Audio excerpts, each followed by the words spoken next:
Hello and welcome back to RPG PhD. I'm Dr. Ben. Picture a game master 2 hours into a tense negotiation scene. A crime boss is threatening the party, voice low, controlled, every word calculated. Then a phone buzzes. The game master glances down, says, "Sorry, 1 second," checks the message, and then looks back up. The voice comes back exactly where it left off, same threat, same tension, like nothing happened. The players don't blink. Everyone at that table just watched a performer step off stage and back on without breaking the show. And they've all done it too, dozens of times, without ever thinking about what actually happened in that gap. A sociologist named Erving Goffman spent his career studying that gap. He called it the difference between front stage and backstage. And he wasn't thinking about game tables when he wrote it. He was thinking about waiters, doctors, and anyone else who's ever had to manage what an audience sees. So, let's get into it.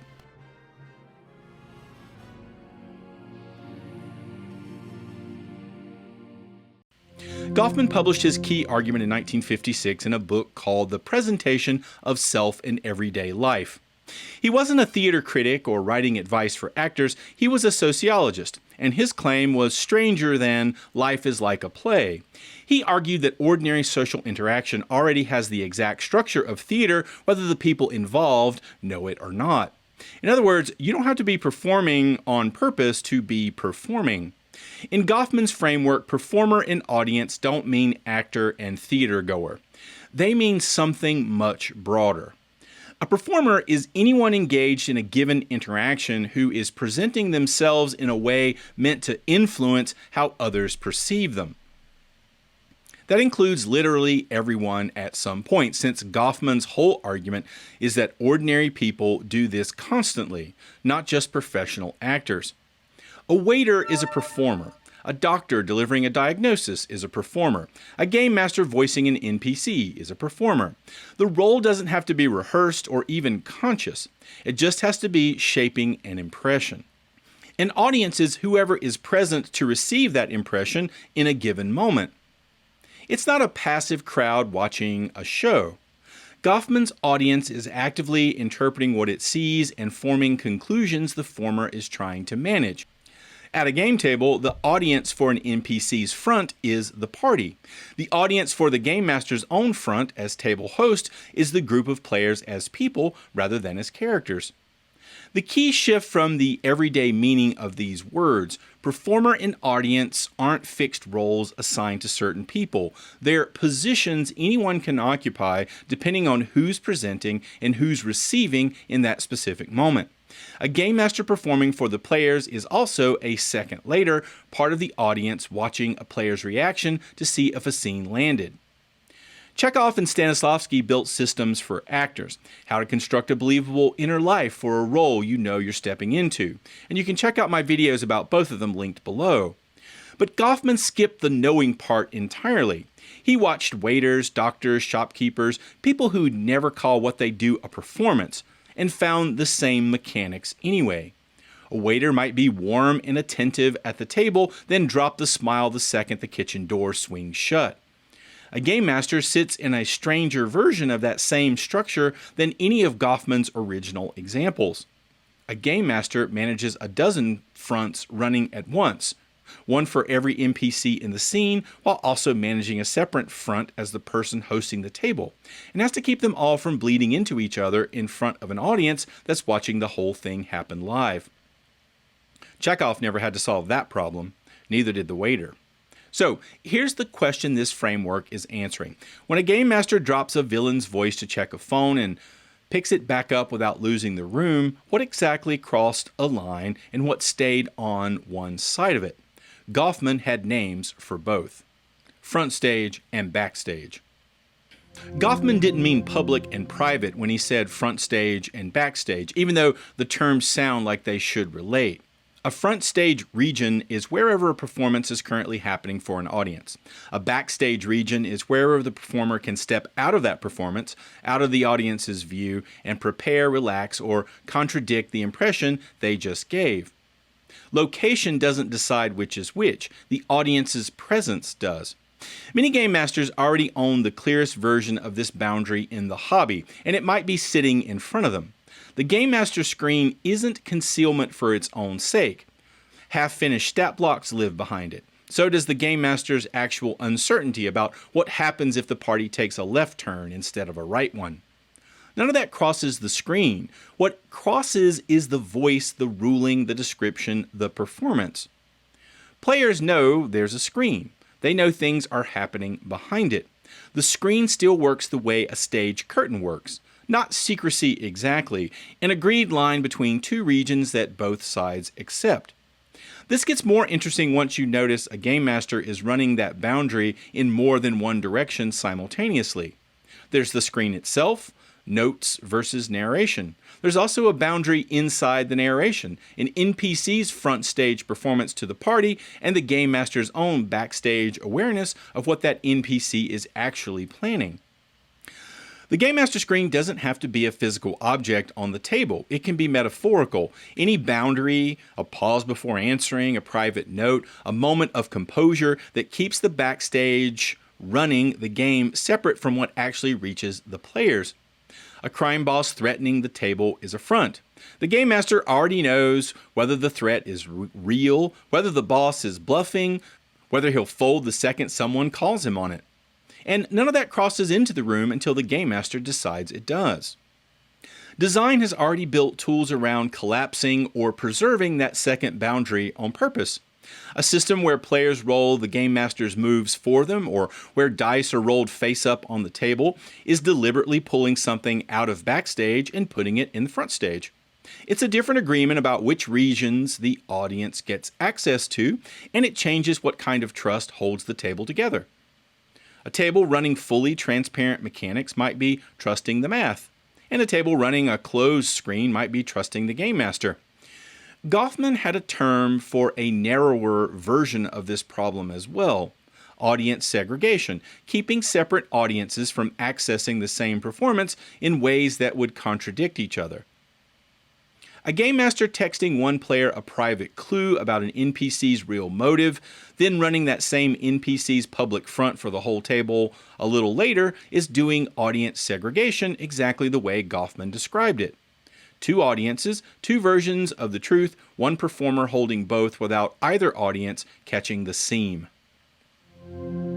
Goffman didn't only study people performing alone. A large piece of presentation of Self is about what he called performance teams, groups who cooperate to hold up one shared impression for an audience, even when the people inside that team privately disagree about parts of it.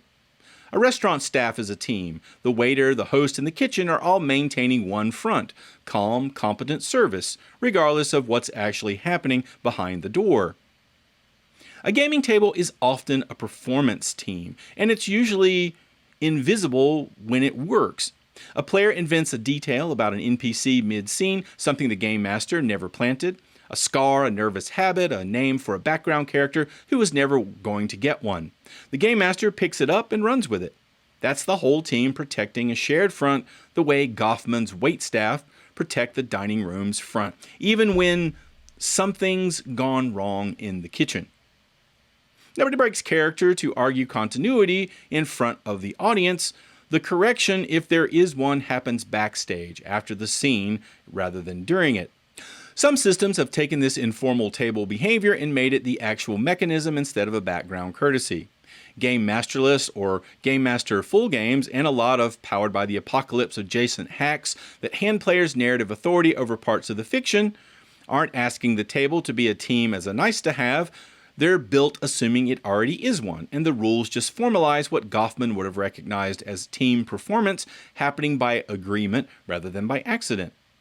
There's a second piece of Goffman's team analysis worth pulling in here, because it explains something Game Masters do constantly: the difference between a sincere performer and a cynical one. A sincere performer believes their own performance completely. A cynical performer is fully aware they're managing an impression and does it anyway, often for the audience's benefit, rather than to fool them. Goffman wasn't using cynical as an insult. A Game Master voicing a villain they personally find tedious, or playing up a threat they know the party can handle because the table needs something to push against, is a cynical performer in exactly that sense. Before a performer says a single word, Goffman argued they've already brought something into the room that shapes how the audience reads everything that follows. He called it the personal front, and he split it into two pieces. Appearance, the signals that establish status and situation, and manner, the signals that tell the audience what kind of interaction to expect. A sharp suit is appearance. Walking into a room like you already own it is manner. They're doing different jobs, and Goffman was specific that they're separable. This is more than just give your NPCs a distinct voice. Appearance and manner give you two actual levers to pull, one at a time, before the NPC ever opens their mouth. Appearance is what the party sees when the door opens, the scar, the fine coat gone slightly threadbare at the cuffs, the way a hand rests near a weapon that isn't drawn. Manner is what happens the second that NPC speaks or moves. Does the sentence come out clipped and certain, or does it trail off waiting for someone else to finish it? Here's where it gets useful instead of just descriptive. A mismatch between the two is communicating something specific. An NPC dressed for command who speaks with a hesitant, apologetic manner tells the party something might be off. Maybe they are an imposter or a broken man holding a title he never wanted, or someone who is over their head.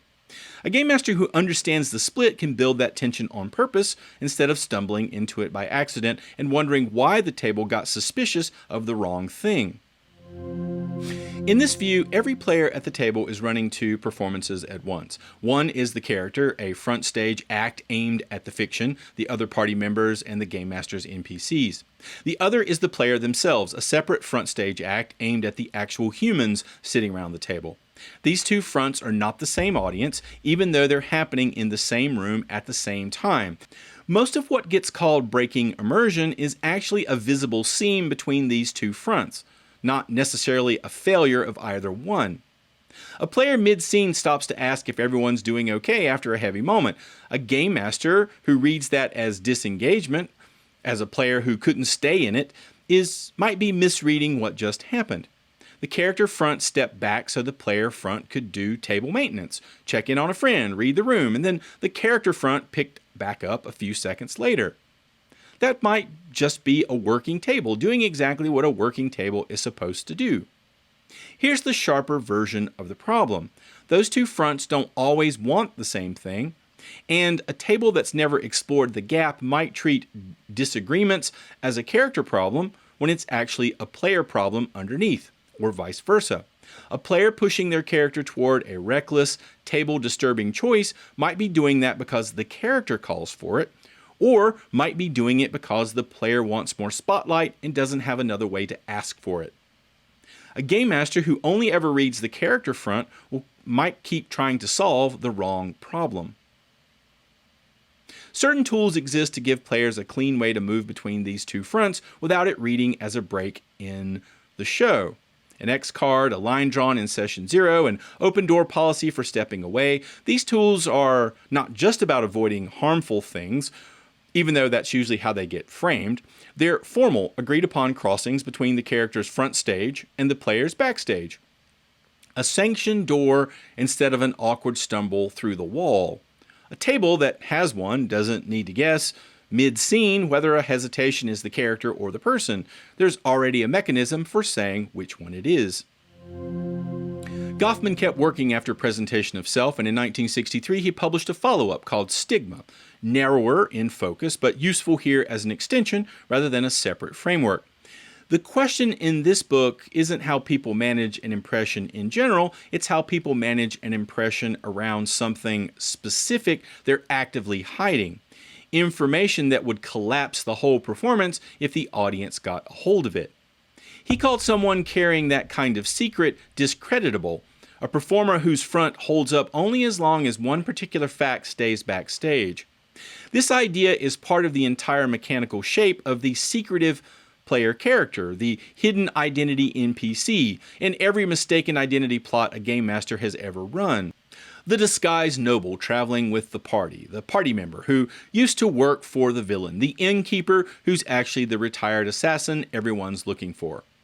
These might work because a specific piece of information is being kept out of a specific audience's hands, and the tension in the scene is built entirely around how close that information gets to crossing over. The mechanism gives a game master something sharper to build with than keep a secret and reveal it later. The question becomes more concrete. Who is the audience for this front? What exactly would break it? And how close can the fiction let that information get before the performance can no longer hold? A tavern conversation that almost gives away the disguised noble is tension because the audience just watched a front nearly fail. Games have built formal systems around exactly this structure. Hidden traitor games, secret role mechanics, classes with concealed abilities that only trigger under specific conditions. All of these are running a discreditable front as the actual engine of play. The performance only holds as long as the backstage information stays backstage, and the entire game is built around the moment that it doesn't. Goffman gives a game master something that performance theory doesn't offer, a framework for a problem that's structurally unique to this hobby. An actor usually manages one front, one role, one audience for the length of a scene. A game master manages a dozen fronts, sometimes simultaneously, one for every NPC in the room, while also managing a separate front as the person hosting the table, live in front of an audience that is doing its own front stage work right back at the game master. Usually, no one steps fully backstage until the session ends. Goffman asks which region a given action is happening in and who's allowed to see it. A scene can have a perfectly coherent motive and still fall apart because two audiences got access to information that was only supposed to reach one of them. Now let's talk about some pitfalls for this theory. Treating the character front and player front as if they're always in conflict. Not every moment a player steps toward their player self is a problem to manage. Checking in on a friend, laughing at an out-of-character joke, pausing to look something up, these are the table functioning normally. A game master who treats every crossing as something to smooth over or discourage might end up punishing the exact behavior that keeps a table healthy. Confusing a closed game master screen with dishonesty. The backstage exists so a game master can hold uncertainty, adjust on the fly, and protect information the fiction needs kept secret. It's not the same thing as hiding unfair rulings or fudging outcomes without telling anyone. A screen that's doing its job earns trust. A screen used to cover for inconsistency erodes it, and players usually figure out the difference eventually. Building a discreditable secret with no real risk of exposure. A hidden identity or concealed motive creates tension if the audience can sense the front might fail. A secret that's airtight for 10 sessions with 0 near misses reads as more of a plot device the game master is protecting rather than a real risk the characters are running. Forgetting that the game master has a front too. It's easy to focus entirely on NPC performance and forget the game master's own presence at the table is a front being managed just as much as any characters. A game master who never distinguishes their own backstage, genuine uncertainty, fatigue, and unprepared answer, from their front stage, confident pacing, decisive rulings, might burn out faster because they've collapsed two regions Goffman would have kept separate. Now let's look at a step-by-step guide for running fronts with purpose. Number 1, before the session, decide what stays backstage. Pick the specific pieces of information for this session, a villain's real plan, an NPC's hidden loyalty, a twist you're not ready to reveal, and write them somewhere that doesn't get read aloud. Naming what's backstage in advance makes it much easier to notice in the moment when you're about to let something cross that shouldn't. 2. Build NPCs with appearance and manner as separate choices. For any NPC who matters this session, decide the two pieces independently instead of together. Pick what they look like and what status that projects. Then separately, pick how they carry themselves the moment they open their mouth. If the two naturally match, that's fine. If you can find a reason for a mismatch, that is also really cool. Number 3, consider giving the table an explicit way to switch fronts. This may not be necessary at every table, but you might set up a phrase, a hand signal, or a stated rule in session 0 for stepping from character front stage to player backstage without reading it as a scene break. This can be as simple as, if I hold up a fist, I need a second as me, not as my character. The tool matters less than having one everyone agreed to in advance. At my table, we often say OOC, meaning out of character, to distinguish between characters and players. Number 4, run the scene and let mismatches surface instead of resolving them instantly. When a discreditable secret is at risk of slipping or an NPC's manner doesn't match their appearance, sit in that tension for a beat before moving the plot forward. Resolving it too fast might waste the setup you built in step 2. Number 5, after the session, debrief backstage. Take 5 minutes, even just mentally, to separate what happened in the fiction from what happened at the table. A player who went quiet, was that the character's front or the player's? A rule that you fudged or changed or had to look up, was that protecting the story or covering a mistake?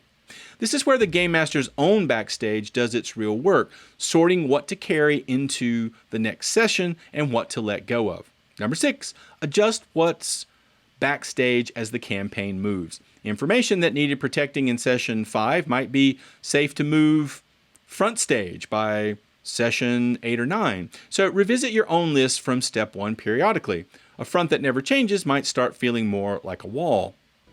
That's front stage and backstage, appearance and manner, the character self and the player self, all doing work at your table every session.